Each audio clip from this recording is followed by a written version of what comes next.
Hello, and you are very welcome back to the Public Eye Business Podcast, brought to you by Granite Exchange.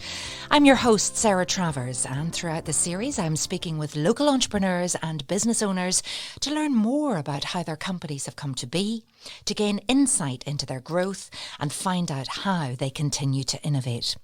So wherever you get your podcasts from, remember to keep an eye out for all new episodes and subscribe to stay up to date.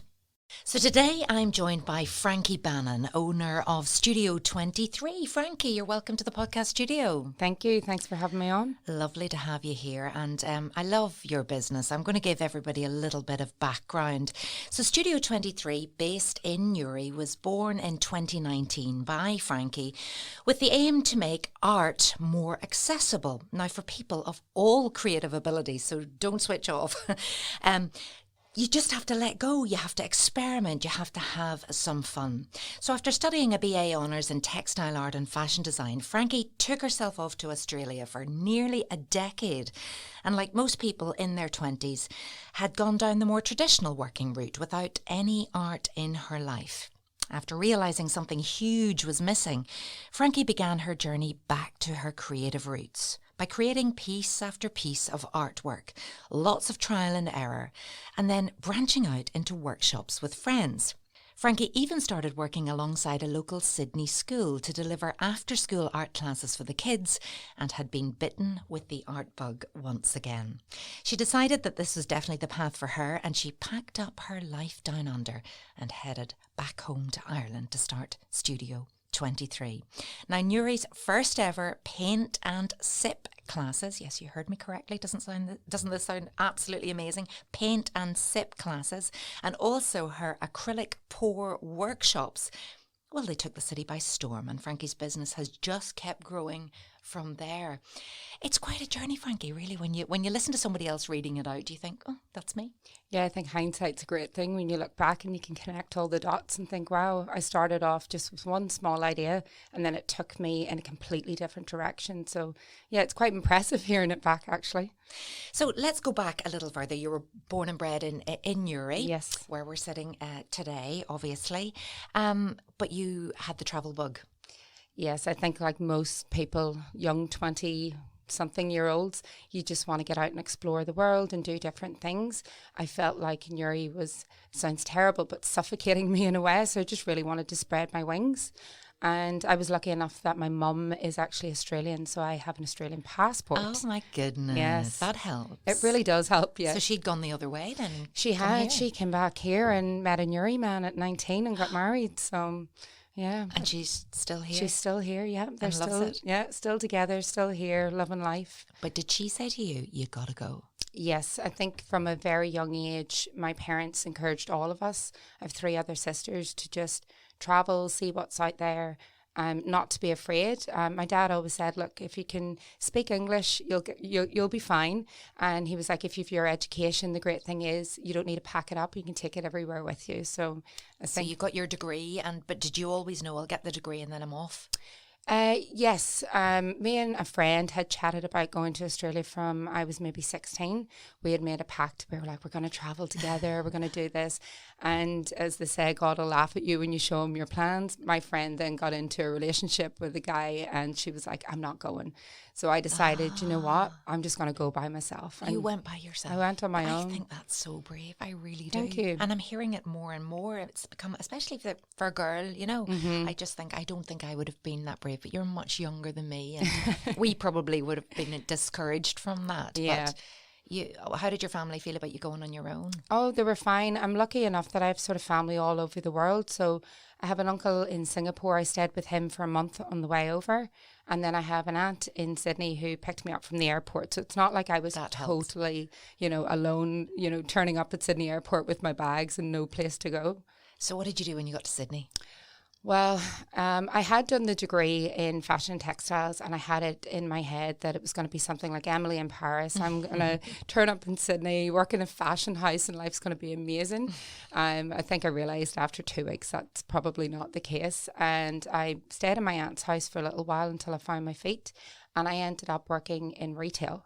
So I got into retail management for a clothing brand over there. And then within, I think it was about 2 to 3 years, I got promoted, and then I got promoted again. And then I became an area manager for that company. So it kind of solidified me staying there for a long amount of time. So the entrepreneurial spirit then, was that always just in the background? Always there, yeah. I think from a very young age, I was always trying to create stuff and sell it, whether it be, cards that I was making. I actually, funnily enough, there's a cafe just around the corner from here, and the owner, Graham, we still laugh about it today. I think I was 17, and I asked him if I could sell my cards in his first cafe. Is that right? Yeah, so I always wanted Did he say yes? He did. Oh, yeah. that's all right. They didn't really sell very well, but he still gave it a go. And then my mum used to run art classes when we were growing up. She would do them on a Saturday for children, and I used to love those. So I was around that when I was from no age. And when I was 17, my mum went back to study her master's. She was giving up doing the art classes, and all of the parents with the regulars were saying, well, where are we going to send our kids?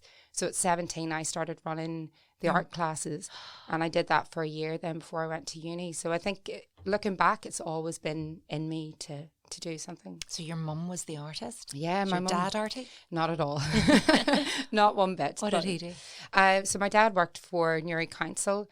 He was a player inspector, so he would go around and inspect all the equipment that was there. My dad's a very hands-on person, was a landscape gardener for years. Okay, so creative as well. Creative, yeah, in a different way, his I own suppose. way. Yeah. And then my mum, she does pottery now in her spare time. So, yeah. So you grew up, and that was definitely, it was in the genes. Oh, yes. Yeah. 100%. My mum's house is like a shrine to my artwork. She has it hanging all over her walls. Does she? What about your sisters? Are they? My sister in the States has one painting in her house. And actually my sister in Australia has taken it upon herself to take all my artwork that I left behind, and it adorns her walls. So I don't mind as much. So she has a lot of it hanging up. Isn't that lovely though? It is. It's really nice. I'm very proud of you. Yeah. Oh my goodness. Okay, so, you were doing the traditional working route, as we said in the Yes. introduction, without any art in your life. Yes, I had always done art. Anyone from school, even primary school, I was always the arty kid.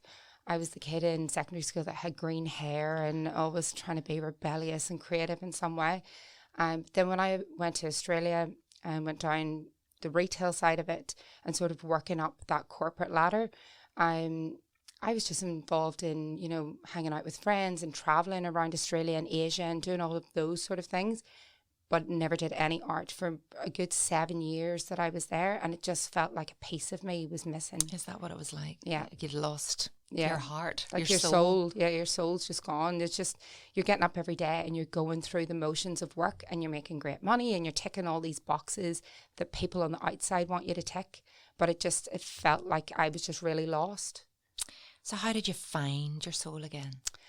Well, it was one of these things. I thought, right, I'm going to go and buy some paints. I'm going to start creating again. And I did this rubbish painting. It was really, really bad. And I was thinking, my God, you've really got out of the loop here. You need to get back into it. And I had looked at resin workshops. So it was like epoxy resin, had never worked with it before. And there was a workshop happening in Sydney. And I thought, great, I'll book into that. As most self-taught artists will tell you, they never really pay to go to other people's workshops. They tend to just figure it out on their own. But I thought, no, I'll go to this. And when I was there, the instructor said to me, "Are you an artist by any chance?" And I laughed. I said, "Oh, maybe in a different life." And she said, "No." She said, "I believe in the universe." And I asked the universe to bring me an artist today, and here you are. So we had a bit of a laugh about it. We went for a coffee, and then she told me that she needed someone to help facilitate at a Sydney school for some art projects. And I thought, okay, why not? I'll do it after work. It was 1 day a week for 6 weeks. And at the end of that 6 weeks, I handed in my 3-month notice to work after being with that company for 7 years. So something had reignited, Yeah. and you knew, I just knew. I found myself again. Yeah, I was like, this is it. So it definitely wasn't the money you were chasing. No, it never has been. No. So And when you rediscovered the fire in your belly, or whatever it was in your soul, the light, yeah, that was the start of it. That was it. Yeah, it all just sort of took off from there. And But did you think about being a businesswoman at that point? Did you see, how can I turn my passion into a business? yes, I racked my brains for weeks. I was thinking, how can I monetize this? How can I make this into a business? And I think that was probably the hardest part. I was like a lot of people, you have a passion for something, but how do you actually turn that into a business? And in a way, it was great to sort of try and plan that out. But as I've found looking back now, that's not what got me there. Thinking didn't get me there. It was the creating that got me there. As the more I created, the more I was able to see what I needed to do. I know that sounds really strange, but the more I was painting, doing acrylic pour, all of that, it was all starting to slot into place. And just tell us what acrylic pour is. Okay, so acrylic pour, it's a bit of a fad that hit a few years ago now. I don't even think there's any studios in Northern Ireland that do it, or in the South. It had hit Australia in a massive way, and it's similar to resin art. So it's like a non-toxic version of it. It's abstract. You pour paint onto a canvas. So it sounds, very simplistic to do, but there are a lot of sort of technical steps to creating it. So I wanted to get into that because I liked doing the resin workshop that day, but resin's highly toxic. It can burn your skin. You have to wear a respirator mask. You have to be in a very well ventilated area. It can take weeks to cure. It's very expensive as well. So I thought, right, there has to be another way to doing this. So got onto YouTube, Google, everybody's best friend, and thought, oh, this is cool. Just started experimenting then with acrylic pour, and it sort of took off from there. So you were creating all of these pieces. Were you selling them? At the time, no. I was actually running I say classes. They were little intimate workshops with friends in Sydney. So I had sat up, I would do my normal shift at work, and I was coming home, sitting up all night, creating these acrylic pours, trying to get these mad patterns and designs. And I spent an obscene amount of money on all these different materials, and I thought, oh, this is really cool. And then I was telling my friends about it. I was like, girls, come over, we can have a drink, we can do this together. So they were creating their own artwork pieces, and it was kind of from there I was like, oh, this could be a really cool idea to start doing these as workshops. So what I liked in the introduction was that it says that you don't have to have, any artistic ability, really. It's for people of all creative abilities. What does that mean? Well, I think everybody in some shape or form has a creative side to them. Okay, you can't say that people don't have any creative side. I suppose it was similar to us talking about my dad there. Landscaping is creative. Of course it is. Cooking is creative. Writing is creative. Singing is creative. So there's so many different avenues of creativeness that people have. And I think the problem is, you go to school when you're a very young child, that's when your imagination is at its highest. You've no inhibitions, you're very creative. Everything is told through a picture because a lot of children can't write. That's right. So they'll draw everything out and they'll explain it to you, and they'll use beautiful colours, or they'll use things that don't necessarily mesh well, but they look great. So children have this great ability. I think Pablo Picasso said it, the problem with growing up is sort of that you lose that inner artist within yourself, but or you become very aware of, am I good enough? Yes. And comparing yourself to other people. And that's what happens in secondary school. You get in and you get graded. You get told, you're not very good at this. You're an A-star student at art, or you're not good. You should maybe have a look at doing something else for your GCSEs or your A-levels. That's not the road you should go down.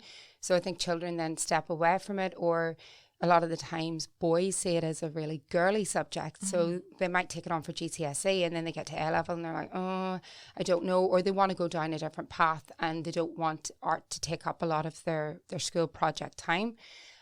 So I wanted to make art really accessible for everybody. So if you haven't lifted a paintbrush since you've been in school, you can come into the studio and you will create something that you will be so impressed with. Is that right? So impressed. I could come into your studio. Yeah.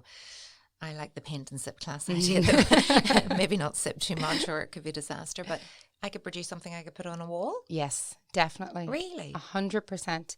I have had so many people come in and they'll come up. You can tell the people that are nervous, and they'll come up and they'll say, I'm really rubbish at this. And, I'm just letting you know in advance that, my wife dragged me here. I don't really want to be here. This is going to be terrible. By the end, they are so impressed with what they've created. They're so impressed. And so how do you make it so easy then? Well, depending on the painting, we will pre-sketch out whatever it is that we're creating. Not all the time, but if it's a more complex design, we'll pre-sketch it out. And the way the paint and sip runs is it's all timed to music. So I know. So I have a stage within the studio where I'm standing there. I've got the microphone on, the music's going, and I've got the same painting as them. Same brushes, same paint. And I said to them, right, this is step one. Grab this brush, this paint. This is how you apply it. You've got 1, 2, or 3 songs to work through it. And the music gets turned on and everybody's painting away. They're sipping on their wine or their beer or sometimes tea or coffee. And then the music ends, everybody's finished that step and we move on to the next one. So people, when you break it down for them, it's so much easier. Instead of seeing a finished painting, people say, well, how am I going to finish that? How do I get a sky to look like that on a landscape? How do I paint a cloud? How do I do this?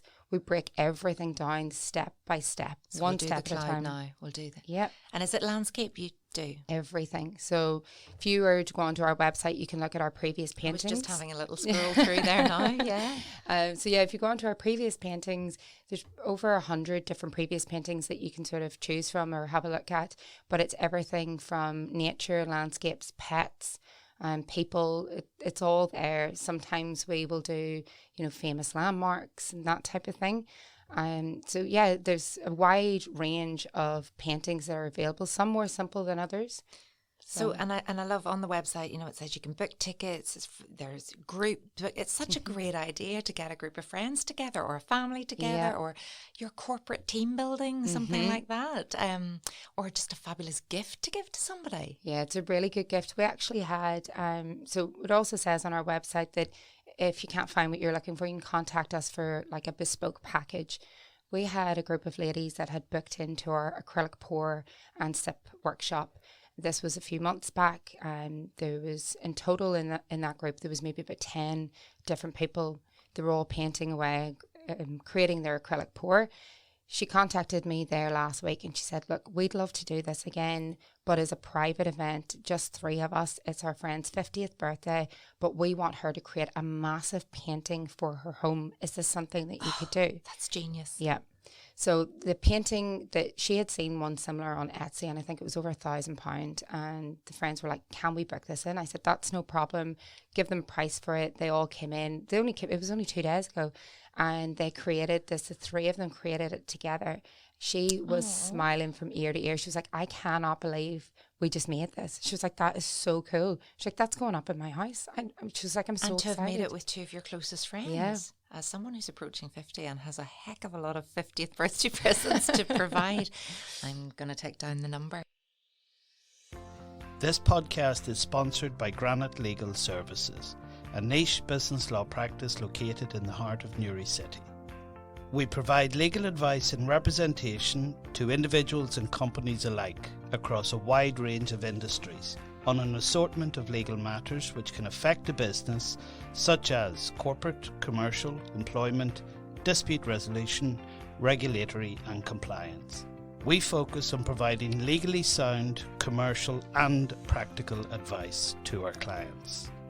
To get in touch, contact 028 30 262200 or visit www.granitelegalservices.co.uk to find out more about the firm and our services.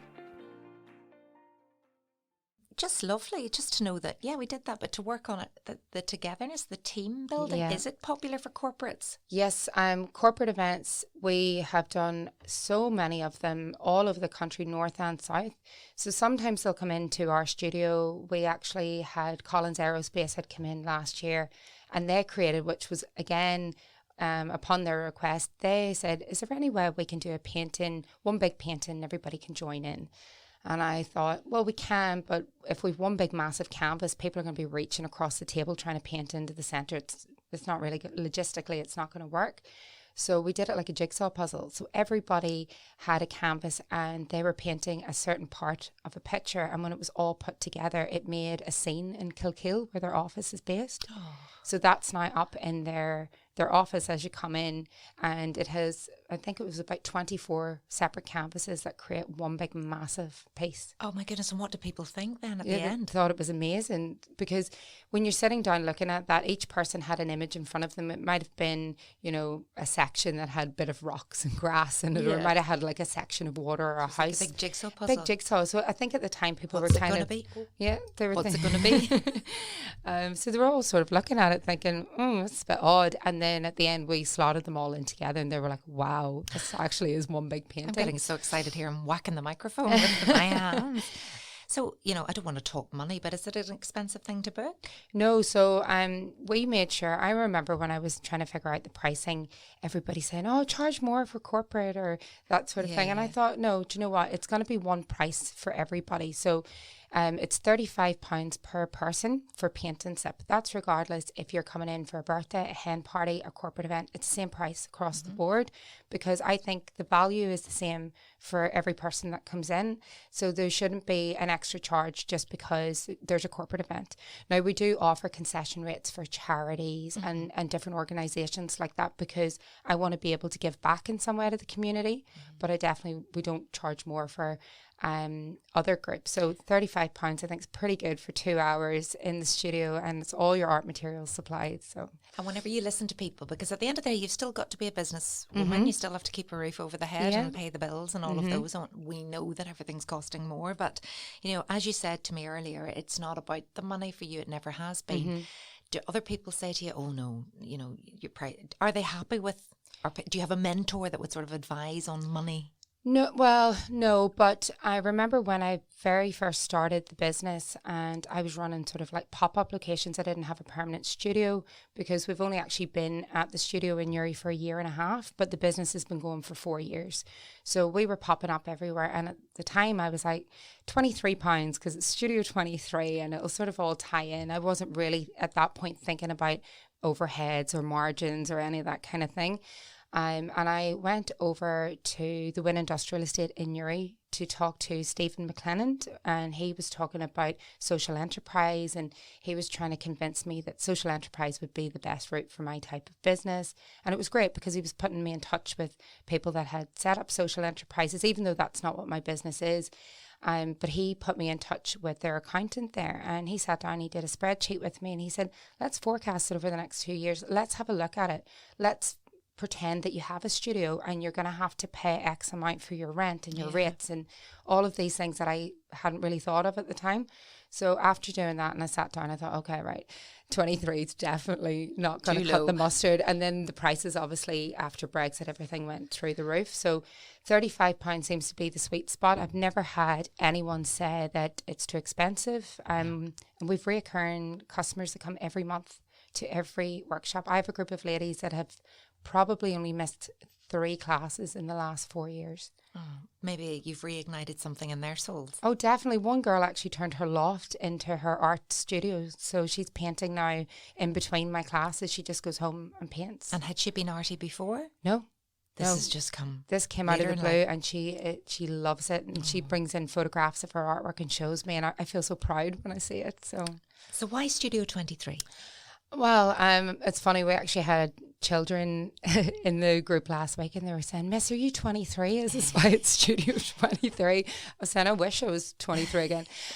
No, a very special friend of mine, his birthday was the 23rd of August, and then after he passed away many years ago, I used to see 23 everywhere, and then 23 sort of became synonymous with me. So my friends would say to me, "Every time I see 23, I think of you," and yes, it's probably there subconsciously that I'm looking for it, but there'll be things I'll book into a hotel and my room number will be 23. I'll get onto a flight, my seat number will be 23. I get sat in a restaurant and my table number will be 23. Gosh. So it just appears everywhere.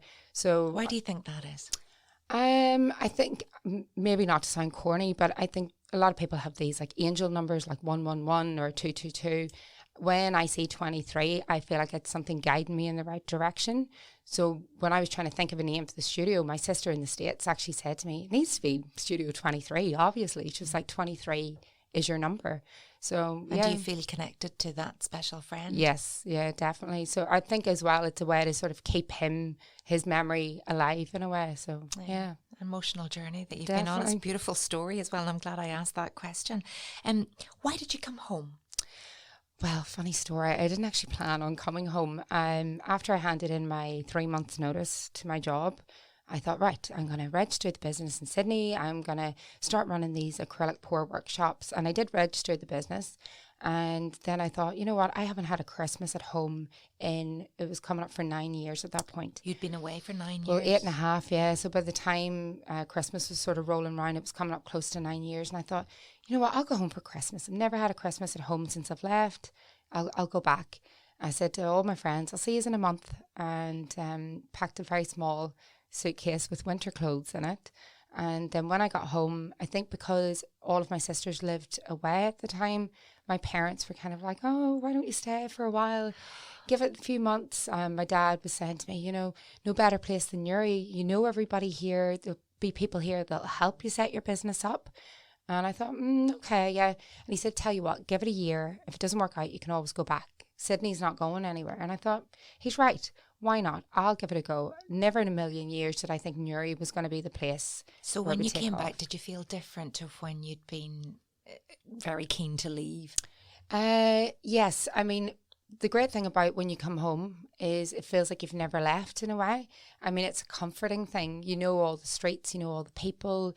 You know, you're walking down the street and people are saying hello to you. So there's that really comforting feeling of, I'm home. But I didn't have that need to leave. I didn't feel like, oh God, I don't want to be stuck here. Whereas before I felt very, very stuck and trapped. Yeah, that I was like, oh God, I don't want to end up in Newry for the rest of my life. And I think. But then in a big city like Sydney, can you feel the opposite? You can feel very alone in a big city as well. I mean, I had a great friendship group over there and a great support network. And then one of my younger sisters moved to Australia when I was there about 4.5 years. She's and you still hadn't there. planned to be there for long, had you? No, I said I'll go for a year, and then came back 8.5 years later. So I seem to have this problem for saying I'll be back. I'll be doing this. Yeah. Don't set the deadlines. I know. So I think Sydney was wonderful, and again, I've got now, as you said, like never say never. Who knows? I could end up back in Sydney in 10 years from now, who knows? Do you still feel that call for Sydney too? No, I don't, but I think I'm never going to say to people, this is me, I'm definitely going to, stay, because you don't know what's, in the horizon. As I said, my sister lives in the States. Who knows? I could end up in the States. You could end up anywhere. And I think with a business as well, you could end up anywhere. Yes, and this is a business that could definitely travel. You could see this being something that you could franchise even. Yes, definitely. So that is something I've looked at. How do you protect the ideas and things? Well, I think what did they say? There's no such thing as an original idea. So you can't protect everything. And I know when I started Studio 23, I was about a year into it, and a few of them actually started to pop up in Newry, and there was some of them saying, Newry's first ever paint and sip, and I was already doing it a year at this stage, and I thought, oh gosh, but you can't stop people from doing that. But those businesses slowly faded away. They started for a month, 2 months, 3 months, and then they sort of collapsed, and I don't know why that is, but I know from my point of view, I'm so passionate about it. I'm not driven by the money aspect of it. So I can't stop people from, doing what I do. All I can do is be the best at what I do and make sure that the people that come in feel really valued and that they're getting value out of the class. So I think when you go to potentially franchise it, it's about getting the right people in that feel that way about your brand that you do. Is this something that you want to look at? I'm going to look at it. I don't know if it's necessarily something that I will do. It's definitely an avenue that's attractive because it's great. It means that you can get your brand out there in multiple locations and the needs there. You're seeing people coming. You've opened the doors and they're coming. Before you had the pop-up studios, did you travel an awful lot more? So has that been cut back? Do people come to you now, or do you still travel? No, still do both. So every week's different. I mean, we'll be in Belfast. We were in Lurgan last week. We go down to Dublin. I'm going to be in Enniskillen next month. We sort of pop up everywhere. So sometimes we'll travel for hen parties. People have an Airbnb and we come down, we set up at the Airbnb. Brilliant. We've gone and done, say, like in the Galgorm, like we set up in hotels, and for corporate events, sometimes we go to their offices if they have the space there. So there's definitely that need. I think the really nice thing was I have had people that have travelled from Belfast or Dublin to my studio, and they're like, yeah, we booked a hotel up here because we centred everything around your class. Oh my. So I had a hen party that came up from Dublin, and she says, oh yeah, we booked everything around this workshop. So they were staying in the Canal Court, they were heading over to the bars, they'd booked their meal, and it was all centred around my class. And I was like, that's really cool. Can you believe this? I know. Do you pinch yourself? Yeah, all the time. I just think it's amazing. So I'm really proud of it. And so you should be. It's incredible. So what are the classes that people could come to at the minute? Okay, so we have a multitude of classes, everything from children as young as 4, and I think the oldest participant has been close to 90 that we've had. But currently we have got our kids' summer camps coming up in July and August. We have teenage camps as well, so they run from like a Monday to a Friday over the summer, where children will Summer learn. will be brilliant. Yeah. Lots of parents going, tick. Yep, tick. So, no, it's great. I mean, last year we ran those workshops and we took the teenagers down to a gallery showing in Banbridge. We took them to an art gallery for the day, and we walked them around and spoke about the different artists that was on display. So we get them to do a lot of different interactive things. It's not just sort of, people think, oh, in art class, they're stuck in a room with like markers and pencils, and we do pottery with them and salt dough and crafting and sort of everything that you could possibly think of. So that's the kids' classes that are available to book at the minute. And then we do our monthly paint and sip. So last Friday of every month, if you're over the age of 18, you can book a ticket on our website, come along and you paint between 7 and 9. It's BYOB, so bring your own drink. Or not, you don't have to drink. We supply all the glasses, so your beer, champagne and wine glasses, bottle openers. We have a fridge there to keep your drinks cool. People bring snacks in. So you can book that. As I said, that's the last Friday of every month. And then every 2 or 3 months as well, we end up doing the acrylic pour classes that you can book in. And a very popular class is Paint Your Pet. Oh. Yeah, so now the price point for it's £40, but that's because every canvas is different. So every person's painting their own individual cat, dog, sometimes snakes, whatever pet that they have.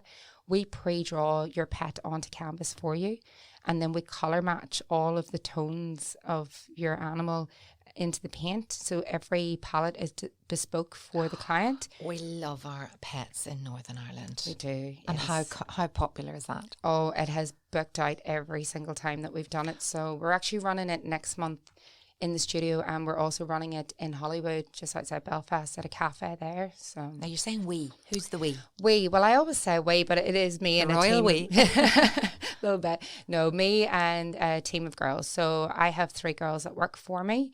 One is actually my sister. She does a lot of the marketing for the business. Always got to rope the family in somewhere, you know. But I have 2 girls that work for me, and they help to set up events and help with the kids' classes. You can't run a kids' camp with 30 children on your own. So yeah, generally when I say we, I'm talking about us sort of as the collective group of girls that run the classes. And I'm sure the buzz is good, the vibe is good. Do you find it extremely rewarding? Yes, I leave at the end of a class, and it's like after you've done a workout and you've got all the endorphins going and you're buzzing and you're smiling. It's because people come in, so people book private events. So apart from those classes, our week is totally booked up with people booking in for hen parties and birthdays and corporate events and kids' birthdays, or family, like groups of family members coming in, all for private events. You're getting to be a part of their milestones, and you're getting to celebrate with them, and people are generally, you know, in the best mood possible, or they're having a baby shower, that type of thing. So it's lovely that you get to be involved in all of that. In the high points of people's lives, Yeah, and the fun points. and the because fun I think parts. over COVID we lost a lot of the fun, didn't we? Yeah, really did. And I felt for a lot of people were very isolated during COVID. And again, we tried to bring art to all of those people, even during lockdown as well. So if there are any people that are still sceptical, though I doubt it, because you are a wonderful salesperson for what it is that you do, what does art actually do? If you think, well, no, that's just so not me, what would it do for somebody? Well, it's very therapeutic in its practice.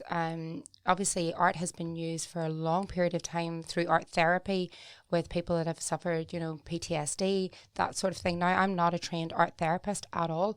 However, using art has a similar effect on your brain waves as meditation.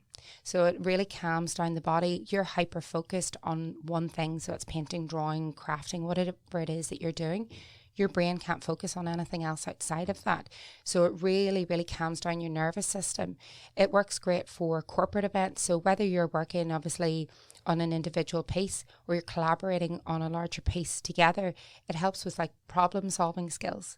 What brush am I using here? How am I going to create that? How do I mix that paint? And I know that sounds like a very basic thing, but it really does help with that part of your brain. It's great for young children that are really in those developmental stages where they're experimenting. As I said before, children use imagery to tell a story. So a lot of the time children will come in and we do like free drawing time the first 5 minutes that they come in whilst they're sort of settling down. We're trying to get everybody in their seats. And they'll be drawing stuff that they've done that week. Or I've been at my grandparents' house where I was playing football, and they'll start to sketch all of that out. So it's really good for them to get those feelings, emotions and stories out onto paper as well. Memories, yeah. It's really, really lovely. What's next, do you think, then, for Studio 23? It doesn't sound like you've much more time to do anything. I have big plans for Studio 23. Some of them I'm going to keep close to my chest because I think good idea. Once you put it out there, it's it's hard to get it back. But the plan, if I don't go down the franchise road, is it's going to be, shall I say, a more collaborative space. Now that doesn't mean I'm not going to be renting out spaces for other artists. There's already lots of places across Northern Ireland, South of Ireland that do wonderful collaborative art spaces. But it's going to offer more than just art. It's going to offer quite a lot. So there's that side of it. And I think me as an artist myself, I sell a lot of my professional work separate to Studio 23. It's through like the Frankie B label. So you can go on to frankieb.co.uk. I was just going to say, great, I will do. I've sold my artwork globally. I've sold it in the States. I've sold it in Singapore, Australia, like everywhere. I've done large like mural artworks and installations actually for like local businesses here and in the South. I've just done a collaboration with Two Stacks Whiskey for their limited edition whiskey bottles. So wow. I think for me personally, there's going to be a lot of focus on that as well, just to get my own label up and running. Because if it gets to a point where I either do franchise or work on this other idea that I have, I'm going to need to be able to step back from the business to allow other people to run classes. And then it allows me the freedom to travel and do my art and do all these other things. So I think all of that art time or that meditation has meant that you are so measured and level-headed. And I'm sure whatever you put your mind to, the universe will provide and allow that to happen, because you just give off those types of vibes. So you've also featured on TV.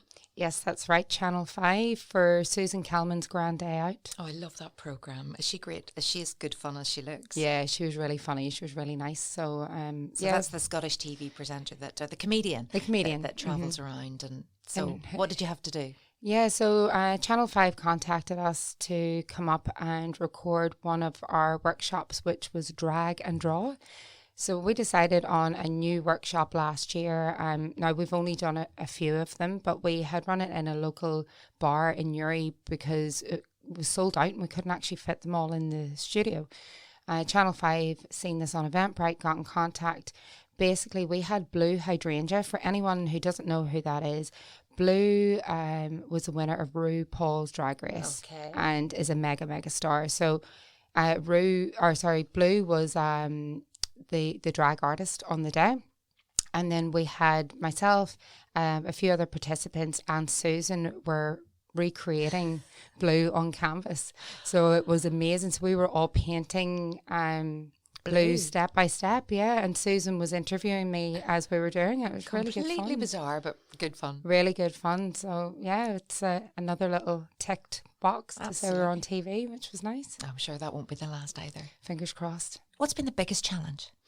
Biggest challenge, I think, was when I first started the business, there was no other business model like mine here. So I think when you go to start a cafe or something like that, it's very easy to walk into any cafe off the street, sit down, rate it as a customer and say, oh, I would do this different, or oh God, I wouldn't do that, or oh, what have they got on their menu? What's their price point? There wasn't even a price point for me to follow to say, how do I market this? How do I, attract customers in? There was nobody else doing what I was doing. Well, if they were, they weren't advertising it because I couldn't find anything. So I was really struggling with that part of the business. And I had a lot of people say to me in Newry, art, really? Do you think you're going to get people coming in that want to paint? Is that an old-fashioned view of kind of people even wanting to take a career in art or go to art college? You think, you'll not get a job. Definitely. I was given that career advice, very bad career advice in school. I was told art was my thing. I was an A-star student in art. I won all these like different awards and different programs, and knew that art was like my thing. And then went to a careers advisor, and they were like, don't do art. You'll never make any money off it. Well, look at her now. So I was told to go down the fashion route, even though I love fashion, but it wasn't a passion for me. So I think, trying to think, right, how am I actually going to create a business? There's no business model out there that I can use as a template. That was probably the biggest challenge. But do you know what? I started small and I stayed consistent with it. I think a lot of people want a business and they want it overnight, and they want it to be the biggest, best version possible. So they put all this money in and they get massive premises, and they're like, the more money I spend, the more people will come in. And that's not the truth. So I started small. I was doing small, intimate workshops. I was doing workshops at home. I was doing pop-up locations, and I did that steadily for the first 2 years. I was also working full-time in Dublin. Wow. So it was 7 days a week. I was working 5 days in Dublin, 2 days off doing classes or advertising them. And I did that non-stop for 2 years. And I thought, this is the way that I'm going to slowly build it up, instead of just exploding onto the scene saying, we do all this, and then it just sort of crashes and burns. Have you other dreams? Do you do anything in your spare time? Well, I spend a lot of the time in the gym. I find that's a really good way for me to sort of decompress. I try to get there 5 days a week, but realistically it's probably 3 or 4. What do you do? Strength training? Yeah, strength training. So my sister in Australia, she is a PT and she has an online coaching platform. So she tells me off if I don't go. So it's a great motivator. Well, you look amazing. Oh, thank you very much. So do you. So yeah, I do a lot in the gym, and I think I really value like relationships, friendships and family. I think when you live so far away, you really value them. And a lot of my friends have now had children of their own. So I just love spending time with my friends and their children, and even travelling more around Ireland. And when I left at 23, there was... I know, it's beautiful, isn't See, it? there you go, 23 again. See, it pops up, I'm telling you. So yeah, when I left at 23, I had really never travelled much of Ireland at all. I'd never, done Cork or anything like that. So trying to do a bit of travel and even more around Europe as well. We live in a beautiful part of the world, but it takes you to go away, I think, to realise that. Appreciate it. And you bring so much more from your travels back. Definitely, yeah. It makes you a more cultured person, should they say. You've seen more of the world, and do you know what? A lot of great businesses, even in Newry itself or Northern Ireland, have all been started by people that have travelled, have gone away, they've seen those types of businesses, and then they've brought them home. Absolutely. And, entrepreneurship is thriving, and, it's the place to be really right now. So, Frankie, we've run out of time. It is so fabulous to talk to you, and so exciting to hear about Studio 23, and all the very best for whatever's next. Thank you. I have to ask you this last question. I ask everybody. The purpose of this podcast is to inspire existing business owners and ambitious entrepreneurs to grow their businesses by offering an insight into the success of businesses such as your own. What advice would you give people who have a business idea but have no idea where to begin, or are unsure as to whether the risk is worth taking? Okay, I would say the risk is always worth taking, because if it doesn't work out, that's the worst case scenario. You can go back to what you were doing before. So you got to try it first off. And I think not to listen to people that tell you that you can't do it. If you have a gut feeling that it's going to work out, just go for it. If you have an idea and you don't know what to do, go and see what business advice is out there. There's a lot of free business advice. A lot of people, if they're doing something similar to you, will offer you help, and they'll try and mentor you along the way. Yeah, it's finding the right support, the people who've really got your back. And as you say, what have you got to lose? Give it a go. Thank you so much, Frankie, for joining me today. And thanks everybody for tuning in. I'll be back with the next edition of the Public Eye podcast when I'll be talking to Dermot Friel from Friel's Bar and Restaurant. See you then. This podcast was recorded in Granite Podcast Studio. Interested in starting up your own podcast but don't know how? Granite Podcast Studio can help. Record your podcast in our state-of-the-art studio, which is based in the heart of Newry City. Our studio has cutting-edge and user-friendly technology and can seat up to 4 people. We also provide an editing service, where our team using your guidance and editing notes to provide you with a flawless finished product, leaving your listeners wanting more. For more information on how you can get started, visit www.granitepodcaststudio.com.